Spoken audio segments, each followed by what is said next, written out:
If you're at a time in your life that feels heavy, you're going to connect so deeply with today's guest. Hope Lutz Firsel has lived through some of life's biggest challenges, years of infertility and loss before becoming a mom through surrogacy, a stage 3 colon cancer diagnosis just 3 years later, and the end of her 18-year marriage. Those experiences could have left her broken, but instead they shaped her into the resilient, purpose-driven woman she is today. Now, as a certified life coach, divorce specialist, and women's empowerment guide, Hope helps other women move through their own seasons of heartbreak and transition. With tools like rapid resolution therapy, internal family systems, and her passion for small group coaching, she creates spaces where women can discover their strength, find clarity, and step into what's next. Her message is simple, but so powerful. You're not broken. You are resilient and you are capable of creating your destiny. It's such an honor to have you here today. Hi, Hope. The honor is mine. I'm so privileged to be here, and I'm such a fan of your work. So thank you for the opportunity. I've been blessed to know you for so many years. I have heard about you for so long, Hope, that finally to be able to meet you, it's an honor. And even in just listening to that open that Robin just shared with us, I think in the Seeking Center world, we would say, you signed up for a lot of stuff in this lifetime, girl. Right? By 50 to have gone through all that. Yeah. Tell us about your journey. And at the end of the day, like, what have you learned as a result of that experience and about your life's purpose? Yeah, what are those threads that connect them? For me, I think that facing infertility for 5 years, and then I was a cancer patient 15 years ago for about another 5 years. And then I got back to life and things didn't quite fit. And my marriage crumbled as well. So I've learned that through all of that, there is resilience, that I am way stronger than I ever dreamed possible. And I think actually sometimes it teaches me, I'm glad I didn't know exactly what was ahead of me. Yes, silly. Always say, thank God we don't get a crystal ball. Okay, because at the Seeking Center, I was worried you would say, no, we got to like tune into that. But sometimes, yeah, just to be able to look now at those decades of pain. And it never ends. Now I'm helping my parents as they go into their elder age. So this is all part of the learning process. I have learned, above all, though, resilience. I have learned how fragile life is and relationships, that nothing is to be taken for granted. And I have learned that love is the most powerful gift of all. My God, that makes me want to cry. You're right, and you've lived it. And Yeah. I think about those days when you were going through infertility, and I think about the days that you were going through the cancer journey, and then obviously more recently with divorce. And I think what you just said, that you are stronger than you ever thought possible. Can I just ask that question too, Hope? Because as you're speaking this, I think back in my own life too. I went through a divorce. I nursed a child through cancer. I had those moments where I was like, I can't do this. I was sure I couldn't. So how did you feel in those moments? Did you feel like you would be strong enough to get through them? During the cancer, I did. I was so mentally strong during that. I let go of the body almost and let myself trust the doctors and my caregivers. And I just really was like, I can do this. I can do this. I didn't let I don't think, break down too much. But divorce has been really hard and it's ongoing when you're co-parenting. So that's one that I keep learning from. And each experience just allows you to go deeper and deeper. It breaks you open to a new realm of knowing yourself, your capabilities. It pushes you. And so I've definitely been pushed in ways I never thought possible. And here I am. Yeah, and you say all the time, you're not broken, which is such a powerful message. Why does that truth matter so much, especially when you're going through these times? I really learned that in the cancer journey. I would say in the infertility, there was a lot of feeling broken, a lot of self-shame. In the cancer journey, I really just listened to a lot of meditations and I just kept telling myself, I'm breathing, that's a gift, I'm here. I'm hugging my babies, even if I'm not out there running around with them, but I'm home hugging them. I would just kept finding the gifts. Going to chemo is really odd because you want to go get your medicine, yet they're going to rip you open again, just even finding gratitude in the medicine.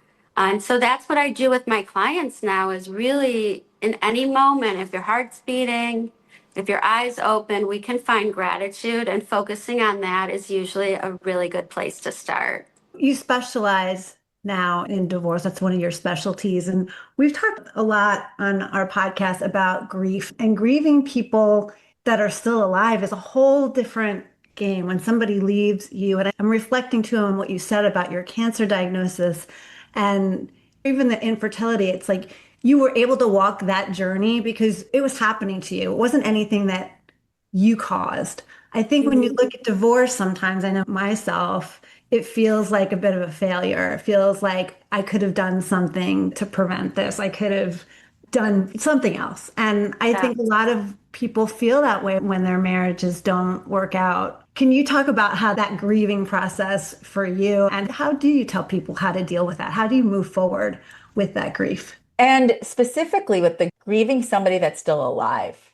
It's definitely the hardest part. A lot of my clients, I will say, are already very disconnected by the time they get to me. So sometimes it's not their person anymore and they've let go. But more often than not, I'm talking to people even before they announce that they want a divorce because it takes women 5 years on average. It takes people about 5 years once you start thinking about it till it happens. And 70% of the divorces are initiated by women. And my practice would showcase that. I have a lot of clients who are in this should I, shouldn't I phase for a long time, years and years. And I just share that because some of them have already grieved.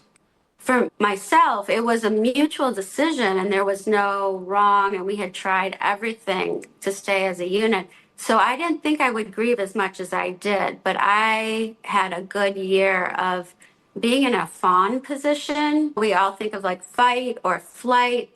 And what happened to me, and I've seen it with a lot of my clients, is really this fawn position where I certainly got up and I got dressed every day and took the kids to school, but I really had a hard time doing much more. I was so bedridden with sadness and mourning and coming to realize that unit is no more. And I had a friend say, nobody died or something of this nature. This friend, only a couple of months ago, said this. And I was like, but no, it did. That energy field of that union of us in one home as one family is no longer. And you have to mourn that. And that's been the vision for me. It was for 20 years of that's how we were going to move through life. So even psychologically, stopping that initial feedback to call, to text, to be part of it takes time. It really does. And it is a death. It's a death of a dream. It's a death of things that you've built together. It's a death of love. Of course, it is the most painful thing to go through. Yeah, it Yeah. truly is. And what I try to teach myself and my clients is that the time you shared is still there, right? Because if we're in the work that we are, we know that time and space is really created by us humans, but it doesn't really exist. So me as a bride in that time, at that date, I was madly in love and we were a unit, and that is and will always be that. And I'm not gonna have regrets or shame because I was really happy and it was beautiful. Everything has its moment. Seasons change, people change, things change. And like you had said, though, divorce is a decision. So there can be this self-talk around what else could I have done, or a lot of blaming on the other. Yeah, and I just feel that so many people get lost in their own lives by trying to fix something that is broken. On the other side, I love the fact too that you're helping people grow through those choices, because I always say too, marriage is an opportunity to grow. And sometimes there is the opportunity to stay together. Sometimes the choice of leaving can seem the better one Yes. rather than staying and really looking at what can I do to grow further here? Is there anything else that I can do before I leave? But then the courage and bravery that it takes to make that decision to, if it is your decision to actually leave, because 9 times out of 10, it really impacts many more people than you and your partner, your kids, in-laws, friends. It's a big impact on everybody's lives. So I can see why people stay and how fearful it can be to make the Yes. choice to leave. Yeah, it is a huge decision. It is one never to be taken lightly. And it is a new life. It is definitely a new chapter. And grieving that being your person is typically what's really hard. And I had been with my ex-husband since I was 25. So I really went almost from grad school to living with him, a little bit of time there alone. But you start handing over responsibilities. So learning how to manage the budget and paying the bills and being on a timely manner with all of that was never my skill set. So that was really overwhelming for me, and it is for a lot of my clients. What I find interesting is even the professionals, my clients who are divorce lawyers themselves or accountants or doctors, I find a lot of women, even if they're bringing in even more than perhaps their partner, they still, a lot of women hand that off. And there's no shame in that. It's just owning that and learning that, okay, and giving yourself grace. Because if you're just learning to manage a home and raise children without a partner and try to get back in the workforce or maybe up your game in the workforce, who knows? You're just starting over everywhere.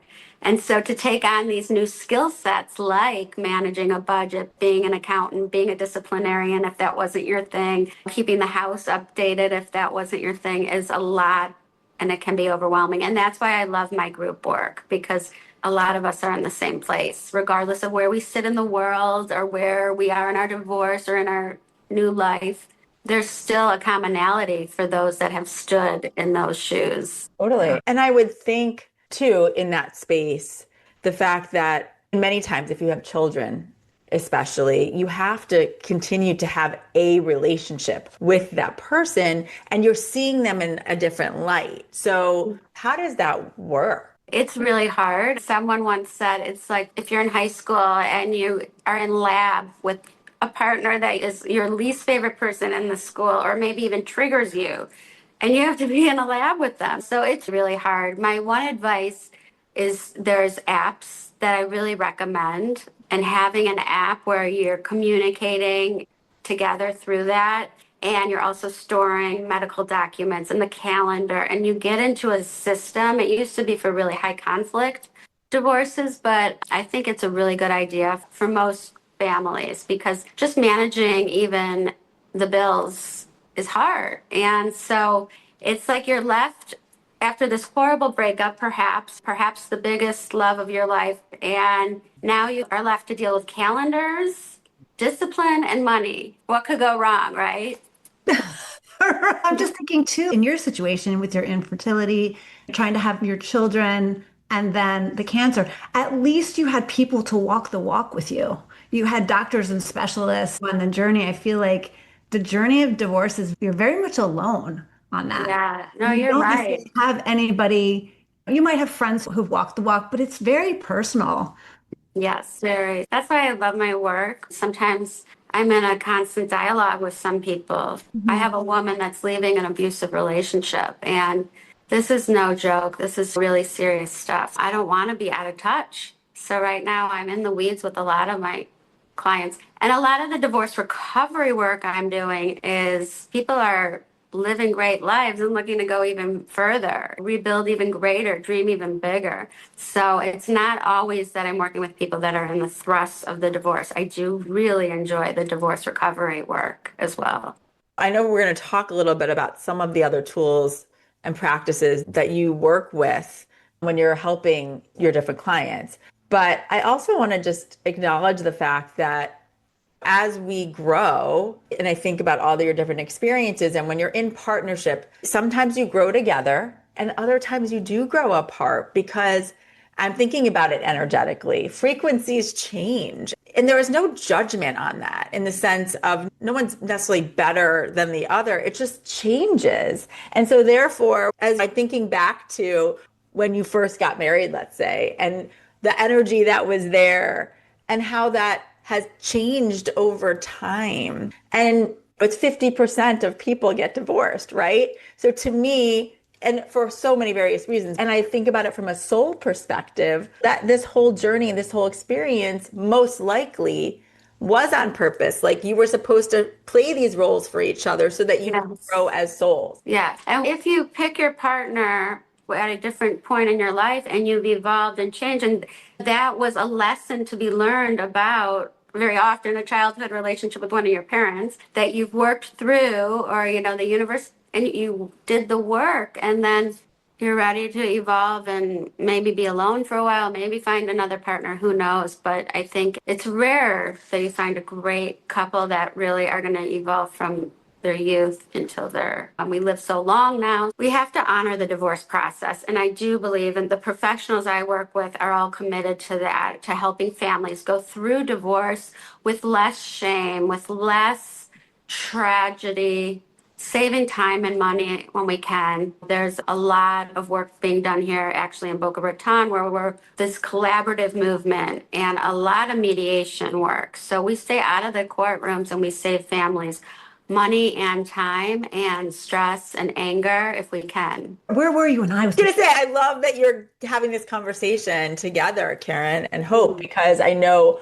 Karen has walked this walk too. And it was at a different time, right? So there weren't all these tools and there wasn't so much dialogue around it. We also didn't have the technology we have so that you could have these conversations so easily and have the resources. Yeah, and you bring up something I think that's so important to mention is that regardless if it was your idea to initiate the divorce, it was mutual or it was inflicted upon you, there's so much guilt and shame, especially that goes with that. I remember being a single mom with my daughter and joining the homeroom moms, and many of them were stay-at-home moms. I was a working divorced mom, and there was very much a stigma that was associated with that. And I come from a very Catholic family, and so there's all with two priest uncles. So there's a lot that you carry in addition to that, not to mention wanting to shelter your children and make sure you have the best possible relationship with your ex-spouse so that can at least be a nurtured and good relationship between the two of you. So there's just between the shame and the guilt and then the grief, as we've talked about, the anger, it is really going through all of the death emotions. Yeah. At least when I was going through it, there wasn't the support. So everything that you're doing, Hope, is just so important. You're giving back to people what, you've experienced. And I have a feeling from a soul perspective, that's what you signed up for. It's so healing for myself. And I have coached countless women, and hearing them have hope again is really my greatest joy. And let's talk about some of the tools that you do use, like rapid resolution therapy. For those who've never heard of it, can you break that down a little bit and tell us how that works?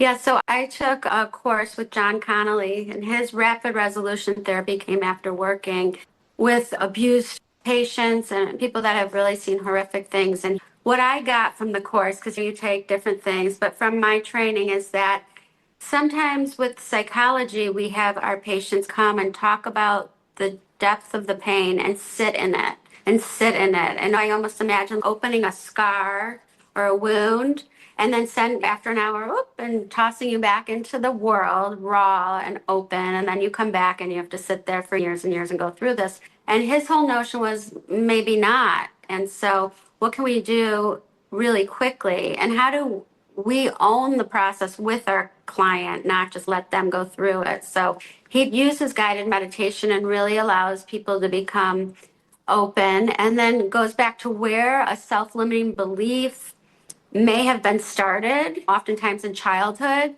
and tries to understand and give compassion to where that behavior, or in life coaching we call the gremlin, but where that came from. And in a calm state, we can understand why we thought that and why we use that tool. And now we're an adult, and now we have different tools available to us. And so through really 2 or 3 sessions, he has incredible success, really changing that thought pattern. It sounds like a lot of inner child work. It does. Yeah, but he doesn't want you to sit in there. He wants you to see it, acknowledge it, and create a new pattern of thought. Yeah. That's So what, it's good. It's a lot of what I learned in IPAC where I had gotten my life coaching degree, but I love the rapid idea and I love how you don't need to sit in your pain necessarily to recover. yeah, because you're acknowledging it. When you think about it, you've sat in that pain. So if there's a way, I like the way that you put it. It's almost like to me, like pulling out a splinter. I was literally thinking like your trauma can be like carrying a backpack of rocks. Airplane. An airplane. But unless you find a way to release that, it's Yeah. going to stay with you and potentially impact future relationships that you have. Doing this work of really resolving the trauma as best you can and replacing that, and really understanding what maybe some of those core beliefs that you have about relationships or unraveling the belief now that you have about yourself and relationships as a result of the divorce is so Yes. important to be able Yes. to move forward and leave that grief behind. And a lot of the women just need to give themselves permission. The shame or the guilt, yeah, it's about having compassion for yourself and loving yourself and seeing yourself and knowing why you made the choices that you made or why you stayed in a relationship that you may have stayed in and really begin to understand who that was, that person. And that's where the internal family system model is really great because it talks about all the different pieces that coexist within you. Can you talk a little bit about that? I'd love to hear more. Yeah, I have a new mentor that I've met here since I relocated to Florida that's from New York, and we've been collaborating. And a lot of her work comes from internal family systems model. And I'm starting my official training this spring. I'm accepted into a cohort, and they've only just started to allow coaches in. The model is really about all the different pieces that exist within us. So, for instance, going through a divorce, there may be the sadness of what won't be and the letting go. And there's also the anger of who that person isn't and didn't show up to be, or anger at ourselves for who we allowed ourselves to be. And then there's the fear. And then there might be excitement. And all of that is true at one time. Wow. And when you look at it from a family perspective, think about that within the one person and then bring the partner and then bring the kids and then bring their lawyers and then bring the accountants. And you really do have the makings of a big tornado. Oh, yeah, I'm aware. Yeah, you've lived through the storm. Yeah. Even with the best intentions. I have a new friend here, a criminal attorney, and he's a divorce attorney, see good people during bad times. As a criminal attorney, I see bad people on their best behavior in their good times, if you will, when they're meeting with their lawyer trying to, Yeah. but they're not good people. But in divorce, you are dealing with some of the best people, but it makes people crazy. It really does. Think about the harm that is inflicted on people during breakups and divorce. Totally. It drives you to a completely different mental state. It was an aha for me about how many different emotions can hit you at one time. Whereas most of the other traumatic things I can think of, it's one emotion, shock, whatever. But this, you're right, there is all of the, and it's all negative emotions. It's the whole spectrum of the negative emotions all at the same time. And if you're a parent, from my perspective, it's then sucking it all in because you don't want to harm your child. Putting on a mask of almost a different persona because you want your child to be okay. Or you don't want your ex-spouse to see the depth of the emotions that you're dealing with. You want to come across as strong. I would imagine, not having gone through it, in the best case scenario, you're really looking out for your child. There are other times I would think with all your emotion, or you're dealing with a partner who's just so angry, they can't even do that at that point because Yeah. of that combustion in a way. Yeah. That is a great word, combustion. That's Then what you're it dealing is. with, then maybe one parent is really looking out and the other one's not because there's so much emotion. Listen, it's so hard. And I'm a divorce coach, and I could definitely tell you the things I've done wrong and would do different if I could with my children. And the experience. It's very hard, and you have to love your kids more than you hate your ex, for Yeah, sure. it's true because the triggers continue long after the divorce papers are signed. They can go Sure. on for the lifetime of your child. It goes dormant, and then there's college, and all of a sudden Right. there's a wedding, God willing, or this stuff. There's always going to be, God willing, Christmas vacation or New Year's, and Or you're doing the co-parenting, but then you can't do that necessarily as a collaborative unit anymore. They have their own way, and maybe they've moved on and have other families. Other yes, people are now being included in your child's life. So that's part of it. And the child support, there's so many opportunities, even under the best circumstances, those triggers to resurface. yes, absolutely, 100%. How do you use internal family systems? I know you're going to be learning more about that, but how do you believe you would use that within the coaching? I use it all the time by allowing my clients to acknowledge these different pieces of themselves in the space of this experience and talking nice to yourself. Oh, I see you. Yeah, you're angry.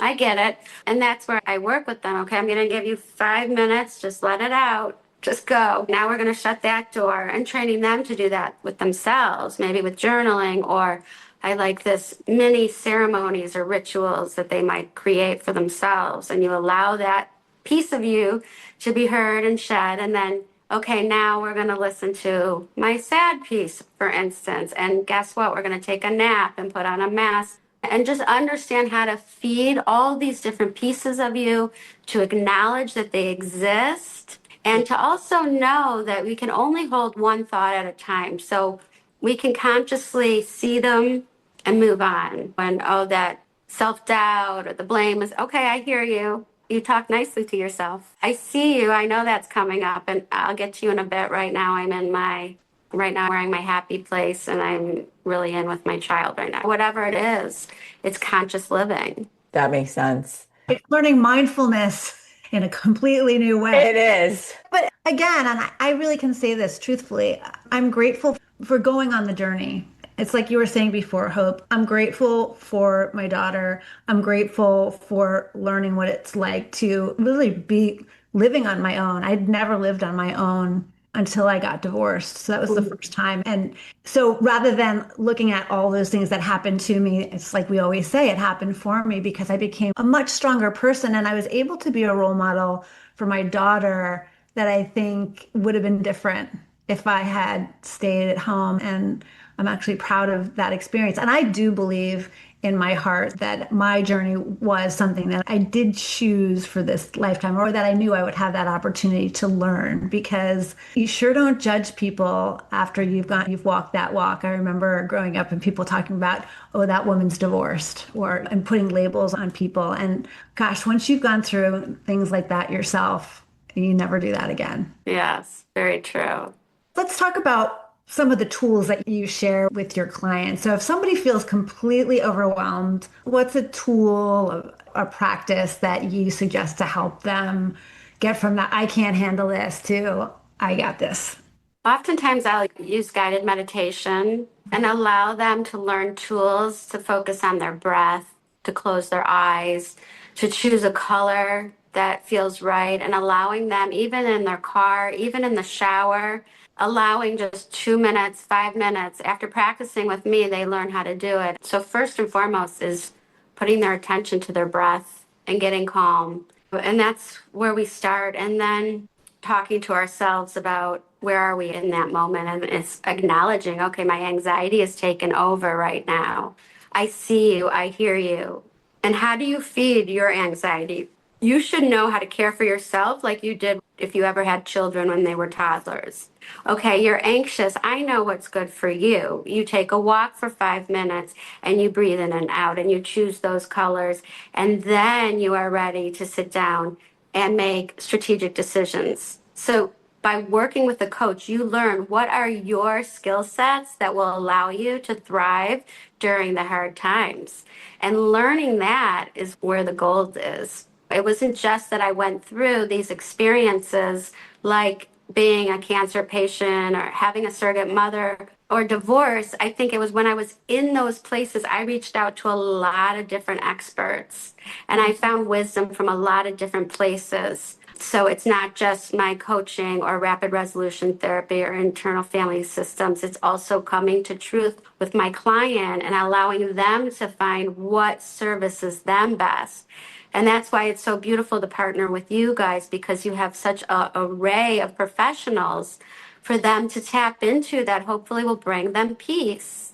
It may be through meditation, as you guys have with your community, or it may be art, it may be walking, it may be trying to talk to those that have passed. Everybody's going to find their own peace. And if we allow them the tools to slow down and see what works for them. And just even you sharing your story today is helpful, right? Like just reminding people, it's inspiring, right? So it's teaching them those tools and then knowing others have walked the walk and they can too. And I think one of the most important tools or things that I learned very early on is the most toxic thing that you can hold on to from a divorce or a severed relationship like that is blame. Blame was something that I was holding on to in the very beginning. Because of you, now I have to do this, or because of you, I have to drop my daughter off at the airport with you on Christmas Eve. Of course. It's very easy to get into that when things are hard as a single person or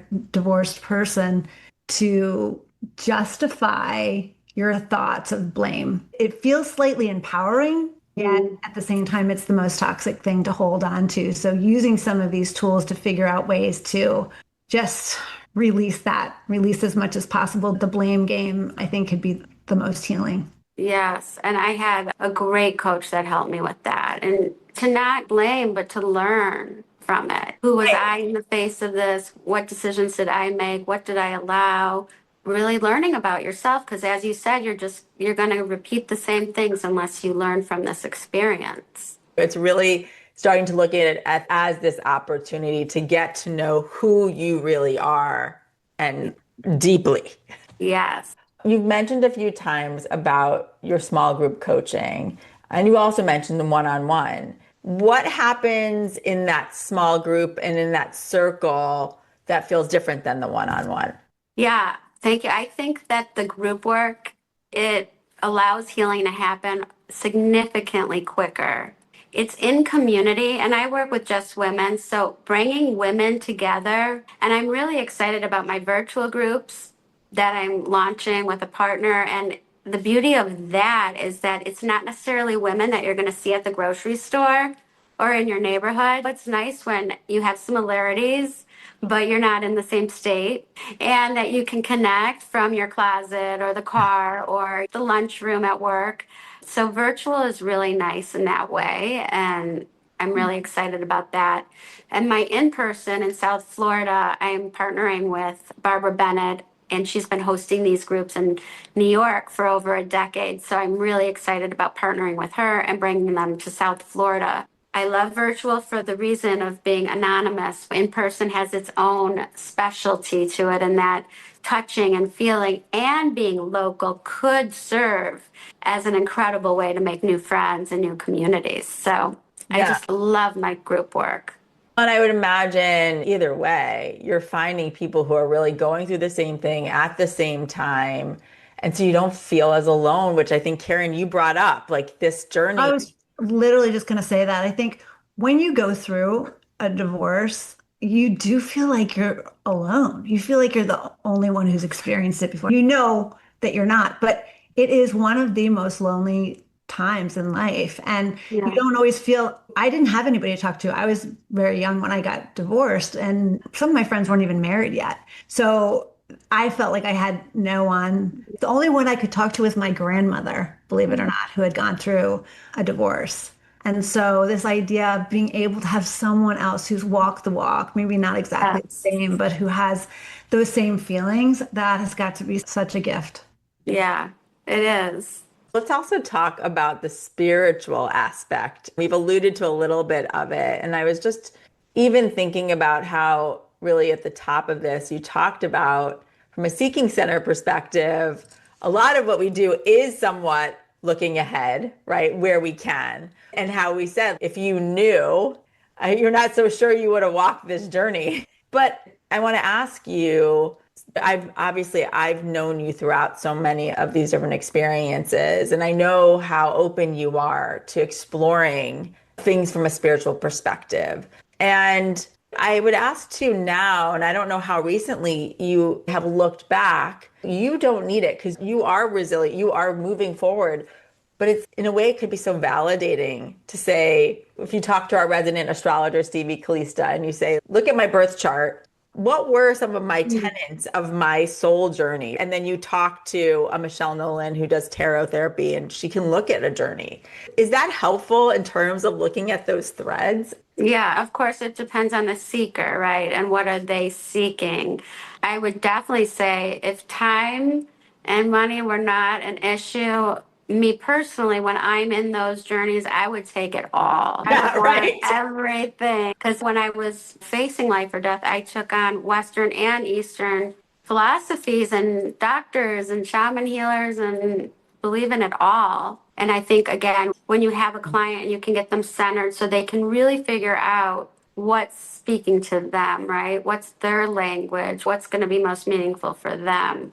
And would you say too that because again, we've talked about spirituality for so long just in our lives, that understanding of there's more to ourselves than just this body and that idea of energy, which we've talked about, has that been helpful along with the guided meditation and all of that, but just that understanding? Yeah, the minute you receive a cancer diagnosis, you really never look at life the same. It's just a different experience. And what became really true to me that I try to instill in my clients is that everything is fleeting. This is just a moment in time. And if you live to 110, there's still going to be mourning. There was more to see and more to do if you're that lucky. But in the end, no matter what we all believe, what I do know to be true is the way people feel about you. When they think about you, your essence becomes alive again. Love is eternal. So, how I make people feel, what impact I have on them is what I will leave behind. And so that really honestly motivates everything I do. We talk so often about these crossroad moments in life, which now you've had your share of those, but they are opportunities if you can just reach far enough to see them for what they are. They are opportunities to learn and to grow and to achieve and overcome. Like you were saying, you're not broken. Many of us feel that way in that moment that we just don't have the courage or strength to get through it. And yet, those are the very moments where we can learn who we are and why we're here. And that's clearly the path that you've taken, Hope. You've taken all of these little morsels and pulled them together so that you can really see people and fully understand where they are on that journey. And that's the best kind of coach, helper, teacher, advisor there can be. Thank you. Yeah, I've had so many wonderful mentors that I've worked with. It's my honor to now give it back. I wanted to ask you if there were any specific practices or even books that helped you along this journey within these different transitions and that you've had to go through. I really love this From Broken to Badass. This has been one of my favorites, and it's really taken off of what we just talked about, the internal family systems model. What I'm really into right now is the badass of me, who's coming out of that storm. So I love that. But when I was, for instance, laying in bed and your body's failing you at that moment, Marconius Union is just, I loved that. It's just background music that just made me feel that I am a source of energy, even if I'm still here, and something that just resonated with me energetically. So I've never heard of that. I haven't either. I'm going to be looking that up. And Broken to Badass. I haven't heard that one either, but that sounds like a must have, must read. yeah, those are two of my favorites. And this rebuilding that I'm really into. So what we talked about is because I'm about 5 years out of my divorce. And so the divorce rebuilding group is where I'm so excited about because it's now what? Let's go. Where are we headed? So even on this upcoming a virtual support group, I'm going to ask everyone to bring one thing they're grateful for that they have now because of the breakup or the divorce. It may be as silly as I get to sleep with it really cold in my bedroom, or I don't need to watch football all day, whatever it may be for you. And you bring that, even if you say your heart has been dumped and you feel like the lesser of them, there's still going to be something good about this. So let's talk about it. Who's the Rebuilding by? Bruce Fisher. He has 19 steps in here in the program. I think it's 40 years old and been taught around the world. And in this rebuilding concept, he was, I think, a rock climber. And it's a lot about climbing almost 19 different steps, which start with the letting go and the releasing the anger and the shame and the blame. And then it's a curriculum. And then it's the reclaiming and the rediscovering and manifesting something new that was never possible when you were a part of that union. So to mourn it and then to transform like a butterfly, and really the options are endless. Gosh. I'll ask one last question, but my gosh, I have so much to close with too. But what's the biggest shift that you hope? It's funny because we use the word hope, and obviously that's your name, and it's so on purpose that it can make me cry. But what's the biggest shift that you hope that women feel after working with you? Confidence and peace. We all deserve peace. Oh, I'm going to cry now because I love you so much. And just to see all that you've been through and all that you are doing, and the fact that you are really one of the most resilient people that I know in my life. And to see all the good that you are bringing to so many women and anybody listening today who needs a little bit of hope. I love that. And a little bit of direction and guidance. And now they can really contact you for those next steps. And you are a living, breathing example of just so much strength and love. I'm so proud to be your friend. I love you so much. And thank you for sharing all of this. And I know Karen has words too, because it's been, I think, so therapeutic for the two of us to have this conversation with you on so many different levels. Oh my God. Yeah. It's so beautiful. And for me to be able to service your professionals, because they're hearing all of these stories and all of this drama and they're channeling it, and they need releases, and they face illness, and they have divorce, and they have aging parents. So, So true. they need their own release. Right. Because we are souls and we're people. Exactly. Yeah.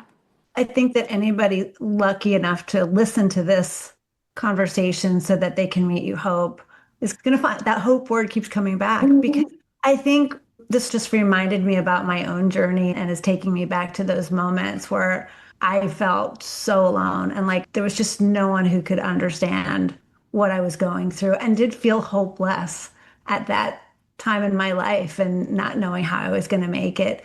The fact that there are people like you who are willing to continue on that journey of helping those going through that trauma that you still remember in your own life, that you're able to hold their hand and guide them at that time when they need it the most. I can't think of a better vocation, and I can't think of anything more meaningful to both you and those people who are lucky enough to be with you. So thank you for this story. I know so many are going to relate to this in their own way, and I know we'll want to work with you. So thank you again for sharing. Yeah. Thank you. Thank you for fighting. Thank you for being here. Literally. Yes. And really, if the listeners, sometimes it can be overwhelming to think, how do I do that? And so it's important for everyone to know that there have been plenty of days where I do give myself permission to lay in bed or to keep the shades down. There are days where it is overwhelming. So not to judge ourselves, but just to love ourselves through it and have